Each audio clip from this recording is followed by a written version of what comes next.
So, I had a weird meeting this morning. Caden came in. Apparently, the council liked my mapping work on Savali enough that they want me to expand it by mapping every dimension in existence. Yeah, that might be impossible.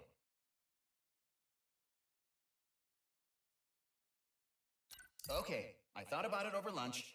I don't think it's that impossible. I'll just need the Dimensionator, which Caden loaned me, a year and 3 weeks, which has already been approved, and to never sleep again. Work starts tomorrow. Mapped my first dimension today. Pretty standard stuff, except the colors there were so vivid, like, whoa. And there were these creatures. One of them even looked like a Lombax, but he had smaller ears, a mask, and a cane, and I think he was pulling some kind of heist. Whatever it was, it looked cool. Second dimension down, not as colorful as the first one, but the creatures were definitely stranger. Their bodies were made out of all these old relics, but they could break apart and still be alive. It was so wild. And now I wish I had asked Caden for more time. I just want to learn the stories of all these dimensions.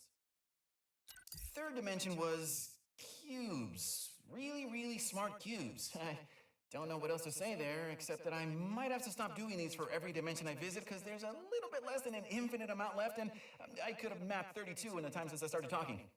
Okay, bye. Good news, mapping's going well. Bad news, apparently not well enough because Caden just asked me to go faster. Wouldn't say why, but he sounded stressed, so I let it go. Faster. Yeah, okay, like it's that easy. Well, good thing I stopped doing those recordings. Wait, I'm doing one now. Ah. I know I was going to stop doing these recordings, but I can carve out some time every once in a while. Because I'm a genius. Dimension 31X7, not super different from home, but there were these creatures. One was firing a gun and spinning himself around every other second, while the other hung out on his shoulder doing live commentary. Oh, I wanted to hang out with them so badly. I finally figured out a way to map even faster. Caden might kill me, but listen. Instead of all the cranking and pulling a trigger to use the Dimensionator, I just converted the whole thing into a helmet that runs on voice commands. I mean, he can't argue with the results, and if he does, I'll just complain about it here. Dimension 242Y8, quite possibly the cutest dimension I've ever seen. Oh, the inhabitants were all made out of wool, I think.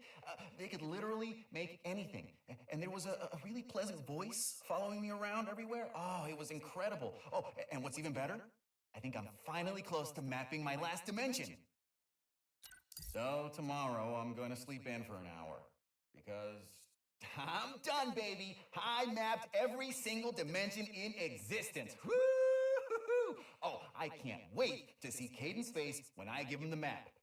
And tell him that I'll be going back to all those dimensions soon. There's still so much I can learn. I found out why Caden has been so stressed lately. Something bad's going on.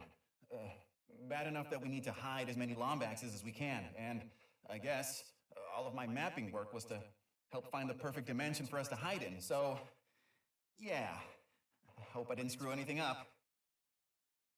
This is my final recording. If you're listening to this, that means you didn't make it to the new dimension with us, and I'm so sorry. We're trying hard to get everyone now, but our race is scattered across so many dimensions, This is not farewell. I left a copy of my dimensional map in the archives, and I marked down where we're all going. I wish I could have left you a Dimensionator too, but hey, I'm only one Lombax. I hope you find your way back to us, and if you do, please look me up. The name's Mags, and I'd love to hear your story.